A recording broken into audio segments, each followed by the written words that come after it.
ඉතින් ගදවසින් මං හිතන්නේ මේ වීඩියෝ ගේන්නේ.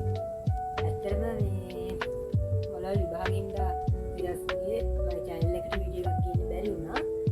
ඉතින් ඒ නිසා තමයි මම මේකෙන් ඒකට හේතුව හැමදේම මම මේකෙන් ගේන්න කියලා හිතුවේ. ඉතින් මොන ගදවසින් ගේන්න බැරි විතරයි තිබ්බේ ඔයාලා exam එකේදී වීඩියෝ ටිකක් ගේන්න බැරි වෙනවා ඉතින් ඒ නිසා තමයි මම මේක දාන්න කියලා හිටියේ.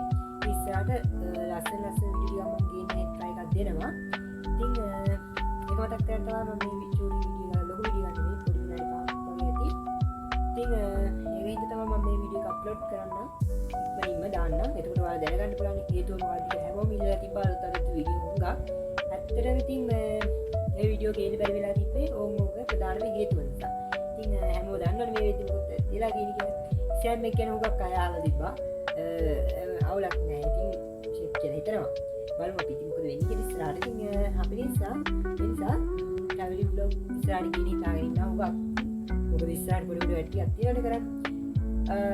බලමු. ඉතින් ලස්සන වීඩියෝ එකකින් ආයෙ ඉස්සරහින් හම්බෙනවා. ඉතින් තිබ්බ මගේ සබ්ස්ක්‍රයිබර්ස්ලා 64 දෙනෙක්.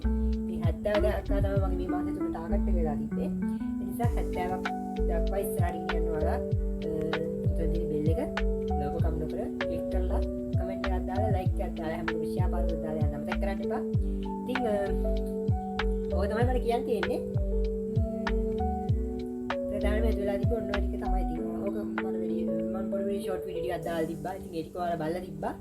වීඩියෝ එකක් අලුතෙන් ගෙනාවේ නැත්තේ ඕක තමයි. ඉතින් ඉස්සරහට මම සමහරට මේ මාසේ වෙන්නත් පුළුවන් මේ මාසේ අපි ඕමම වීඩියෝ කරන්නේ නැතුව අපි අලුත් අප්‍රේල් මාසේ ඉඳන් වීඩියෝ එකක් මම ගේන්න. ඒක අලුත් මාසෙනේ. ඒක අලුත් මාසේ අලුත් වීඩියෝ ටික ලස්සන ගේන්න පුළුවන්. ඒ නිසා මම ඉස්සරහට ඒ වීඩියෝ ටික ගේන්න. ඉතින් එන හැමෝම පරිස්සමින් ඉන්න. අයවත් ලස්සන next වීඩියෝ එකකින් හම්බෙන එකක්. එහෙනම් ඉතින් හැමෝටම ඉන්න.